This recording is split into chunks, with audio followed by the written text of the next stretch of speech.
Salut, aujourd'hui j'ai décidé de te faire découvrir une expérience sur le bonheur. De découvrir l'un de tes secrets. Et non, il ne s'agit pas de l'argent ni même de la gloire.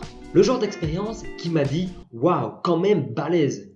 Parce que au-delà du fait que les résultats sont extraordinaires, c'est sa longévité qui impressionne.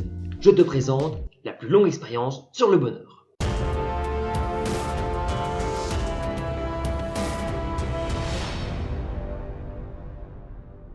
Cette étude sur le bonheur a été menée à Harvard sur plus de 724 personnes. Et elle a duré, puisque je te disais que sa longévité est assez énorme, 75 ans. Et parce qu'il faut rendre à César ce qui est à César, les résultats que je te présente dans cette vidéo ont été présentés lors d'un TEDx, d'une conférence TEDx par le professeur Robert Waldinger de Harvard.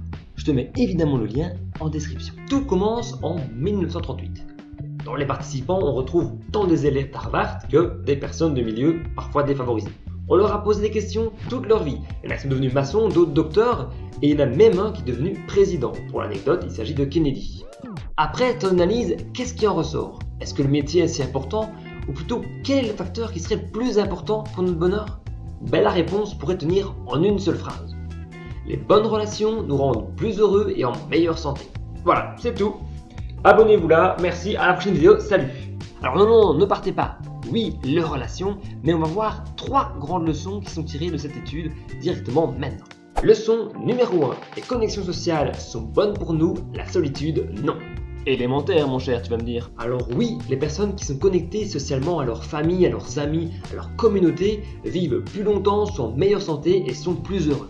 Et les gens qui sont davantage seuls qu'ils le voudraient sont moins heureux, ont une moins bonne santé et ont le cerveau qui décline plus vite. Déjà qu'à la normale, une personne sur 5 souffre de solitude, j'ose même pas imaginer pendant le coronavirus.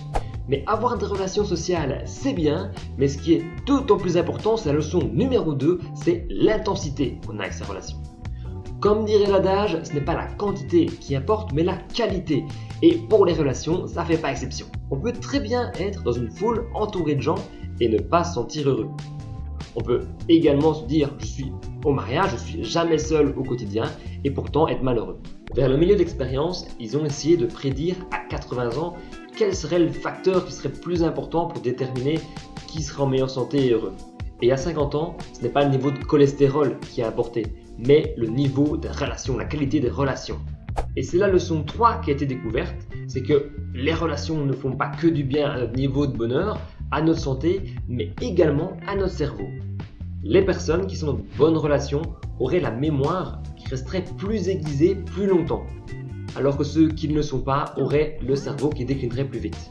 Donc au final, la seule chose qu'il y a à retenir de cette étude, c'est que les relations et la qualité des relations est excellente pour notre niveau de bonheur, pour notre santé et pour notre mémoire. C'est évident depuis la nuit des temps.